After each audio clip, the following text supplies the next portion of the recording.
जी अस्सलाम वालेकुम नाज़रीन, मैं हूं आपका मेज़बान इर्तज़ा भट्ट और आप देख रहे हैं नियो डिजिटल। नाज़रीन इस वक्त मौजूद हूं आबद कश्मीरी साहब मरहूम की रिहाइशगाह के बाहर। बहुत ही आला दर्जे के इंसान थे, अदाकार तो थे ही थे, लेकिन वो जिस तरह हम यहाँ पर आके हर शख्स से उनकी तारीफ़ सुन रहे हैं, वाकई एहसास हो रहा है कि वाकई बड़े दिल के मालिक थे। हमारे साथ उनके साहबजादे यहाँ पर मौजूद हैं। यकीनन बाप का साया जब उठता है तो इंसान को तब एहसास होता है कितनी कीमती चीज़ उससे अलहदा हो गई है। इनसे पूछेंगे जनाब, दुनिया के लिए फनकार शख्स घर में बहिस्ते बाप वो कैसे थे? अस्सलाम वालेकुम सर। वालेकुम सलाम।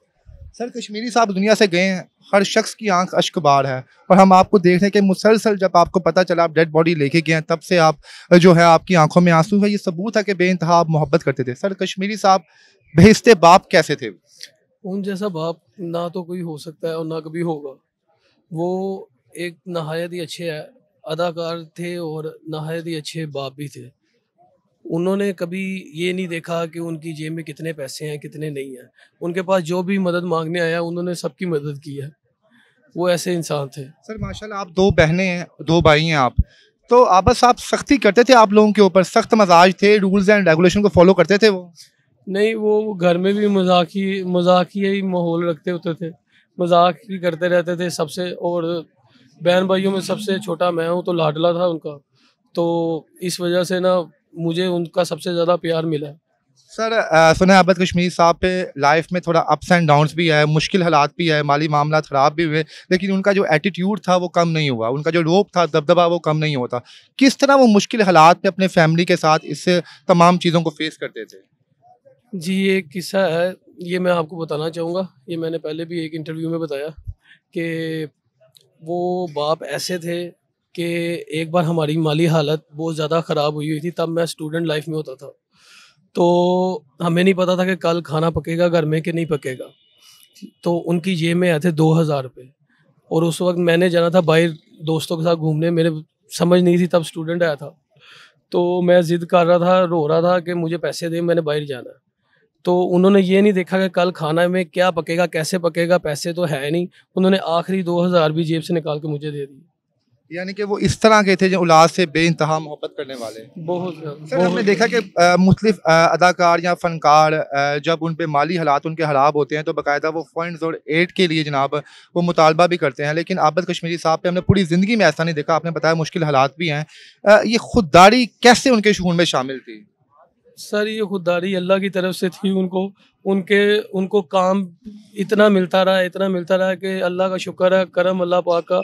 उन्हें अगर माली हालात ख़राब भी हुए हैं तो दोबारा से सही करने का मौज़ा भी अल्लाह ने बनाया था उनके लिए। सर यूएसए जाने का इरादा कैसे किया? क्या वजह थी जो उन्होंने अपने प्यारे वतन पाकिस्तान को छोड़ा और यूएसए गए और वहाँ की बाकायदा नेशनैलिटी ली? क्या सोच कर सर वहाँ पर मूव हुए थे? सर, उन माँ बाप की सोच यही होती है कि उनकी औलाद जो है, उनके बच्चे जो हैं वो सेटल हो जाए।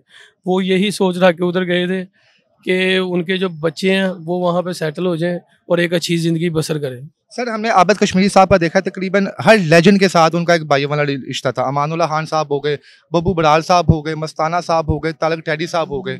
जब सर इन्होंने इनके आखिरी हालात देखे हैं, बब्बू बराल साहब के, मस्ताना साहब के, तालक टैडी साहब के, तब ये खुद भी रोते थे कि यार ये वो फनकार हैं जिन्होंने लाखों रुपए कमाए और आज हुकूमत के लिए ये मुंतज़िर नहीं है। सर, ये रोते नहीं थे, ये इतनी टेंशन ले लेते थे उस चीज़ की, क्योंकि उन्होंने उनके साथ काम किया हुआ है, वो उनके हम साथी रह चुके हुए हैं।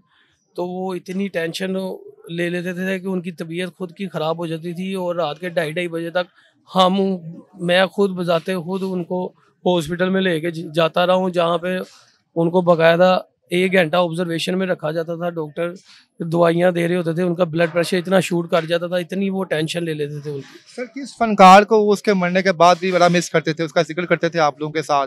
कुछ उनके बड़े बड़े फनकार के हैं, किसी एक से मोहब्बत थी बेइंतहा जो कहते थे यार इसको नहीं जाना चाहिए था अभी?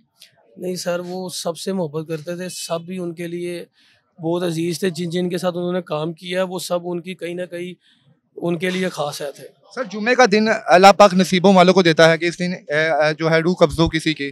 सर कौन सी ऐसी अदा थी जो सोने रब को पसंद आई और इतने पाक दिन अपने पास बुलाया? सर, जो इंसान अच्छा होता है ना उसके साथ हमेशा अच्छा होता है। और अल्लाह की और उसके बंदे की क्या बात है वो अल्लाह ही जानता है कि उसे कौन सी बात, उसकी कौन सी अदा अच्छी लगती है। बीइंग अ फादर नहीं सर, बीइंग अ पर्सन आप बताएं कौन सी एक खूबी उनमें थी जो इससे तमाम लोग काफी इंस्पायर थे? सर, वो दूसरों का सोचते थे, अपना नहीं। कोई वसीयत सर आपको करके गए हैं जाने से पहले, कभी कुछ कहते होंगे यार ये काम मेरे जाने के बाद लाजमी करना, तुमने ये चीज़ कभी ना छोड़ना अपने अंदर से? नहीं सर, वो कुछ भी नहीं उन्होंने ऐसा वैसा कहा, वो बस खुद ही कहते रहते थे कि ना अब थोड़ी हिम्मत बस हो रही है, हिम्मत ज़रा जवाब दे रही है, अब ना ज़रा वो नहीं रही ताकत जिस्म में। तो यही बातें बस उनकी होती थी, तो बस उन्हीं बातों को सोच सोच के ना थोड़ा सा इस कमी को कितना महसूस करेंगे? यकीनन ये हालात कभी पूर्ण नहीं होगा। कभी कभी ज़िंदगी में पूरी नहीं हो सकती, और कोई दुनिया की कोई खुशी और कोई शख्स इस कमी को पूरी नहीं कर सकता। बहुत अटैच थे अपने वालिद से आप? मैं आपको बताया, मैं सबसे छोटा हूँ और मैं सबसे लाडला रह चुका हूँ उनका। मेरी और उनका जो रिश्ता है वो कम दूसरे रिश्तेदारों में से किसी का भी नहीं होगा। सर आखिर में उनके चाहने वालों के नाम क्या पैगाम देंगे आप? कुछ भी नहीं, मैं बस ये चाहता हूँ कि आप सब उनके लिए बहुत सारी दुआएं करें कि अल्लाह उन्हें जन्नतुल फिरदौस में बुलंद दर्जा अता फरमाए, आमीन। और उनके सभी गुनाहों को माफ़ फरमाए और उनको कब्र के अजाब से बचाए, आमीन सुम्मा आमीन। Thank you.